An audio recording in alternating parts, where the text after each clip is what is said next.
It is Friday, June 7th. Let's talk PlayStation.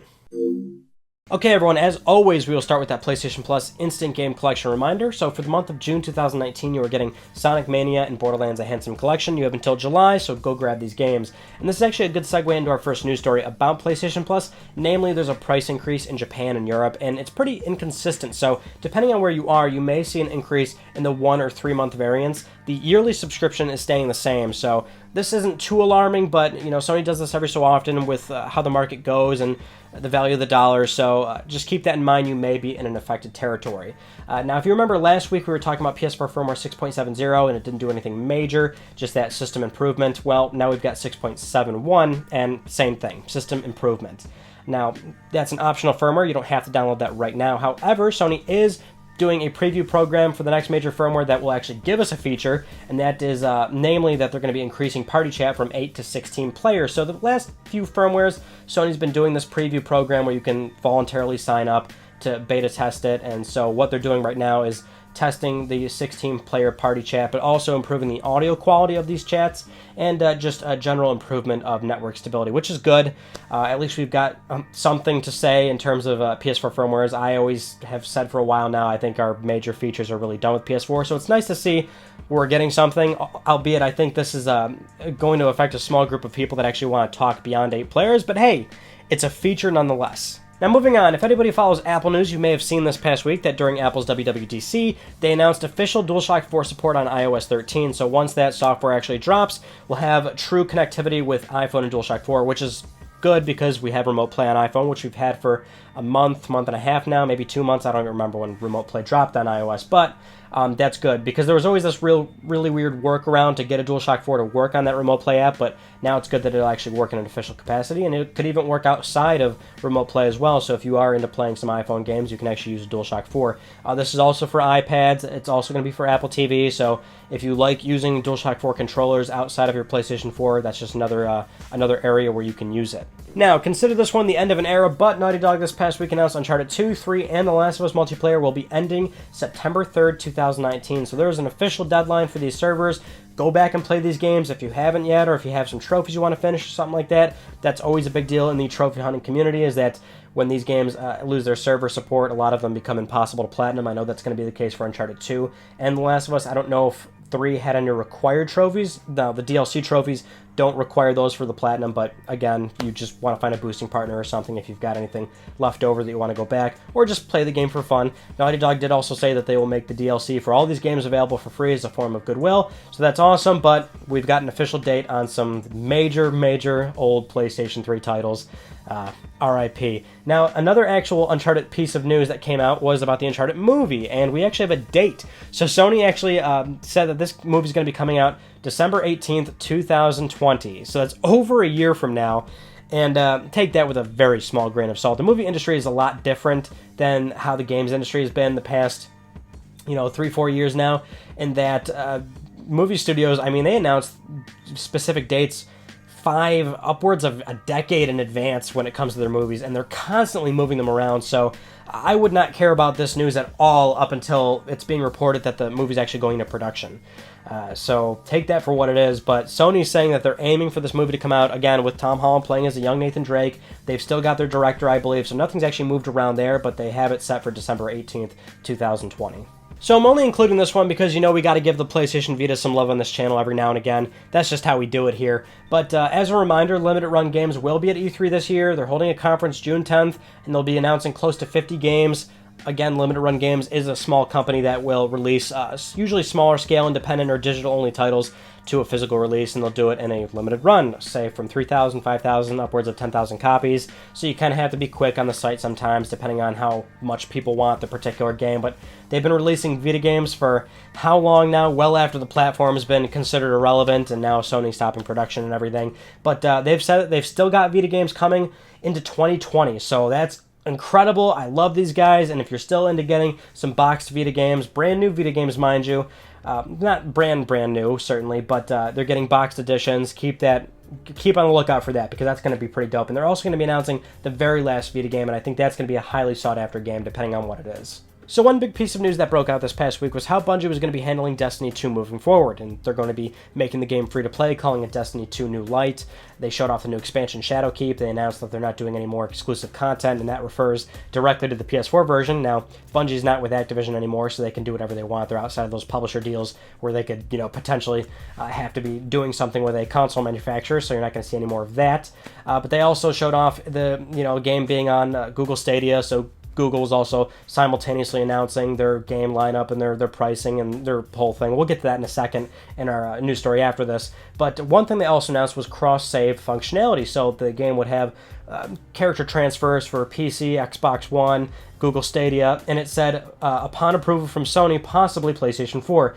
Now, the following day, actually, it was confirmed that the game will be cross-save also on PlayStation 4. And Jason Schreier from Kotaku actually did confirm that was a last-minute decision from Sony where they actually did approve it. So Bungie called them, had a meeting, and they had to convince them more or less to make it okay, because you can clearly see that this was in motion from the get-go, where a trailer was already made confirming PC, Xbox One, and Google Stadia, but they still were hung up on Sony. So there was some reluctance there, which is not surprising because that's just how Sony's been recently. I'm glad that they're on board, but it's humorous to see that that's really how this took place, in the way of they had to convince them, and they pretty much probably did have to do something to that effect of saying, look, this is how we're approaching our game now, we're trying to make it a service, and we want our players to be able to go anywhere with their content and their character, and you can't really impede that, you're going to alienate people. I'm assuming that's maybe how they approached it or discussed it with Sony, but I'm glad that they are on board with it. This is what we've been going into before, where Sony can't force people into their ecosystem. That's just not the way we are moving forward. If you want to sell your hardware, if you want to sell your services, then just make them really good, make them really compelling, have good exclusive software, have better features. That's how you get people to buy into your platform. So I'm glad that they're okay now and letting this happen. But man, that I find borderline humorous, really. But anyway, moving into arguably our biggest news story, Sony Interactive Entertainment President and CEO Jim Ryan discussed the future of PlayStation on Cnet, talking a little bit about what they're doing with the next generation, streaming, and all that stuff. Nothing major, but some interesting details out of that interview. So namely, he discusses the transitional period from PS4 to next generation, discussing how it's going to be very seamless and easy, describing it more so, it almost sounds like he's describing like the situation from PS4 to PS4 Pro, where you don't really notice much of a difference. It's still a PS4 in the sense that the save files are the same, friends list is the same. He's saying that's what it's going to be like playing on the next generation PlayStation. So even if you're playing a PS4 disc in the PlayStation 5, you're still playing with the same people online, you're still using the same save files, and I'd imagine you'd accomplish that by cloud saving through PlayStation Plus. So you could, in theory, start your game on PS4, put the same disc into PlayStation 5, just download your cloud save, and you can keep playing from there. So that's good that we are hearing that. He's also describing the details that we've known already, which is that SSD is standard on the next generation PlayStation. Also, we're getting 4K visuals at 120 Hertz, and that's actually awesome news. So that's fantastic. I know a lot of people are going to be very pumped about that. I am as well. But he also discusses PlayStation Now, and he actually says that they feel a little bit guilty that they didn't talk about it more. And I think what he's kind of describing here is that they're in a very good place right now. He basically says, we've got a lot on the plate right now. We've accomplished a lot. PlayStation Now has 700 games on the service. It's got, it's been available for a while now. It's available in 14, 17, some odd markets. And they almost feel like they're outside of this conversation when it comes to cloud gaming and streaming. And that very much is true in the sense that everybody's talking about Google Stadia because they just recently announced their pricing scheme and what they're doing with their controllers and their launch lineup. And mind you, when that news came out this past week, very timid at best. I mean, I'm seeing a lot of hopeful individuals that understand the capabilities of streaming and the possibility of where it could go. And I certainly agree with it could be fantastic and it could be seamless, but there's still a lot of hurdles, and you could tell that not many people are really that interested in Stadia. But also, when it comes to the conversation, everyone's talking about Project xCloud as well, what Microsoft's going to be doing with that service. And it seems a bit odd that we've got two services that aren't even here yet, and PlayStation Now, which has been available for a while and also offers PS4 games download only. I mean, you can download them on top of streaming them. It just seems a bit odd that they're not part of the conversation. It's almost like they're not a real player in this when arguably they're the leader right now and they've got a head start. Now, Sony is partnering with Microsoft to buy, some Azure tech from them, and they probably need it because if they do want to be part of this conversation, if they do want PlayStation Now to be a big, front runner in this race of streaming, then, you need the tech to back it up. And Sony kind of understands that they need a little bit more horsepower behind the service, and that's fine, but it does seem a bit puzzling. So Jim's basically saying, I don't know why we haven't really talked more about this when we are in a very good spot right now, and I totally agree with him on that front. But the big item that came out of this interview is that Jim was asked, is the next generation PlayStation the last console? And he was quoted as saying,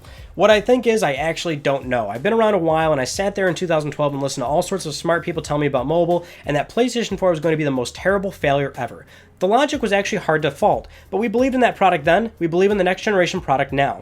Who knows how it might evolve? Hybrid models between console and some sort of cloud model? Possibly that, I just don't know. And if I did know, I wouldn't tell you. I love this answer for a number of reasons. Now, one thing being that he knows, but he also doesn't know. There is a bit of uncertainty when it comes to 5-10 plus years out. I mean, it's really hard to predict anything, really. The market could always change on a dime just like that. But Jim also, Sony's a big multi-billion-dollar corporation. Of course, they look at these things and they have a general idea of how they want to approach things within the next 3, 4, 5 years. What you always have to understand with consoles is that right after they launch, it doesn't take much long for them to really start figuring out what they're doing for the next generation launch. That's very typical in the console industry.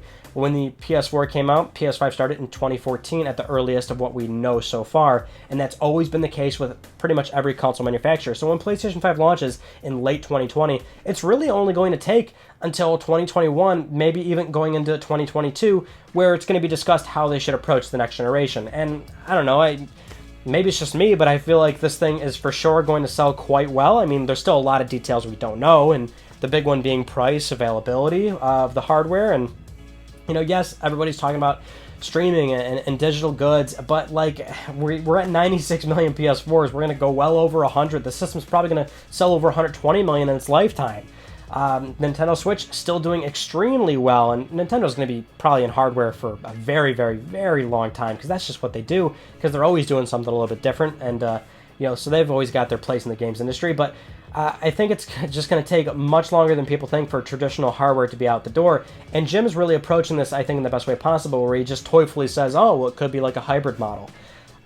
Yes, I think that's great. Options are always a great thing. And that's actually a big counter-argument to what I'm seeing with a lot of people with Stadia, where it's, even if people are interested in Stadia, even if they're interested in trying a streaming service that's compelling, low cost, it's a matter of, why would you choose only streaming when you could have something like a PlayStation 5 or a next generation Xbox, where you have the option of a disc, downloading it locally to the hard drive, or streaming it? I mean, that is how you do transitional periods. You don't just jump all in into one particular medium. That's how things fail. That's how we have digital-only devices like PSP Go falling flat on their face.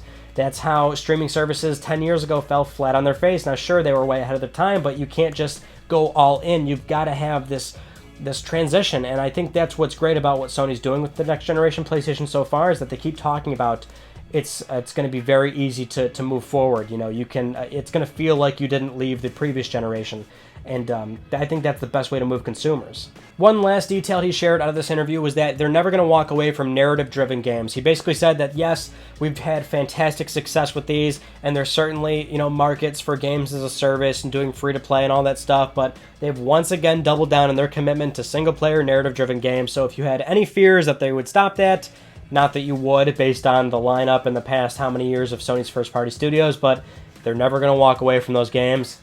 Awesome, because I'm certainly ready for more of them, and I think I speak for a lot of people when I say let's see more of them. Moving on to our next news story, we've got a not-so-good update on Shenmue III. If you've been looking out for this game, you'll have to wait a little bit longer. It's been delayed. So August 27th, it was originally supposed to come out. Now it's coming out November 19th, 2019. Just a few months, but it's been delayed once again. And this is really one of the few circumstances where a game's getting a date or a release window, then delayed, because a lot of publishers have been pretty good recently with waiting until they know that they're going to hit that date. But Yu Suzuki said, we need more time to refine the game and this and that. The usual spiel. That's fine. Take your time and make sure the game is good for fans, because a lot of people are super passionate about this franchise. So I definitely want this game to come out and be the very best that it can be. So this is actually pretty cool news, and admittedly we haven't been talking about this game, but Blood Truth recently came out this past week, and some people don't realize, but this is a Sony first-party game. It's out of Sony's London studio. It's just a PlayStation VR game, so I know a lot of people don't care about it or write it off, but it's been getting great reviews,